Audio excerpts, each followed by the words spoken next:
And finally, I'm going to read something of my dad's. My father, Aaron Bulman. He was a poet. He passed away in 2002.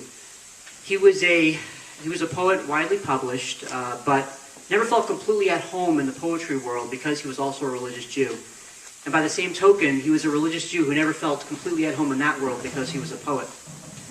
And the tension that he felt trying to reconcile these two very important pieces of his identity was something that really infused both his life and his poetry. And when he first met Jake Marmer and was introduced to Mima'amakim, he was just so thrilled to find out that there was a whole new generation of people struggling with this same tension, and that he was not alone. And so in his memory, I'm going to read a poem called Early Signs of Hebrew. I can find it in here. It was originally published in the Evansville Review and also appears in his book, A Man in a Room with a Tallis On.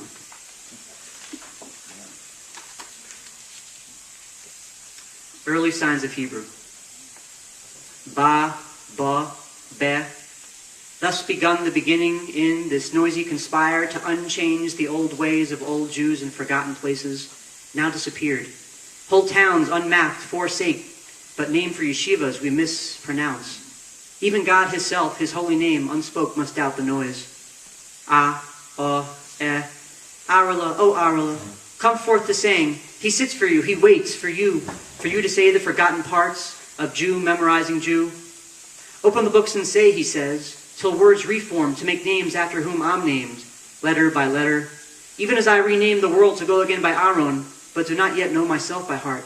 No, I memorize instead run-on Jews, each sentence to long-worded imitations of God, improvising. The painful fall-downs, the quick get-ups of I'm okay, to say over the books over which we pore, tracing whole families treated in foreign tongues. I do not understand about families disappeared. I seen them in pictures snapped in blacks and whites, in beards and waked, then disappeared without a trace. Except the fire, God's fire memorized. I've seen the light, the flame, the heat so seen, but unshaped or rather ever-changing, for better or worse.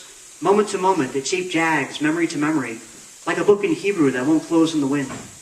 In places of longing nights by imagined fires, hidden places where families regather, gathering themselves together to cozy themselves, pouring the longish lists of God.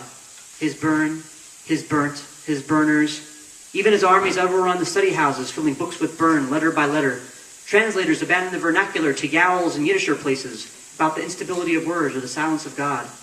The sharp burn of belief, that it comes, that it goes, like passing armies of unreading book burners in rooms of carelessly thrown books, each page open to an unspoken name, praising the sunshine, a bird's fly, a Jew's tenacity, as if we are all children, as if all is shine or fly or tenacity.